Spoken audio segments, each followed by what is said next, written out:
अभी आपको बताएं, इलेक्शन कमीशन फैसले बिला खौफ करता है और करता रहेगा। इलेक्शन कमीशन आइन और कानून के मुताबिक फैसले करता है। फैसलों से कोई नाराज हो या राजी, ये उनका मसला है। ये बात chief election commissioner Sikandar Sultan Raja ने सहाफियों से गैर रस्मी गुफ्तगू करते हुए कही। चीफ इलेक्शन कमिश्नर ने कहा कि इलेक्शन कमीशन इंतखाबात के लिए हमेशा तैयार है। नए इंतखाबात का फैसला हुकूमत ने करना है।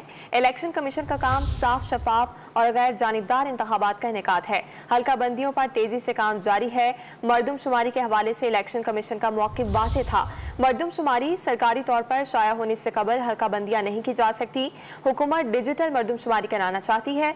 डिजिटल मरदमशुमारी के नताइज दिसंबर 2022 तक मिले तो बर वक्त हल्का बंदियाँ हो सकती हैं। नताइज ताखीर का शिकार हुए तो 2017 की मरदमशुमारी की बुनियाद पर हल्का बंदियों पर इंतखाबात होंगे। अरकान कौमी असम्बली के इस्तीफों का केस साबिक डिप्टी स्पीकर ने इलेक्शन कमीशन को नहीं भिजवाया। फॉरेन फंडिंग पर समाअत जारी है और फरीकैन को सफाई का मौका देना जरूरी है। समाअत में क्या कुछ होता है, सहाफी बेहतरीन जज हैं।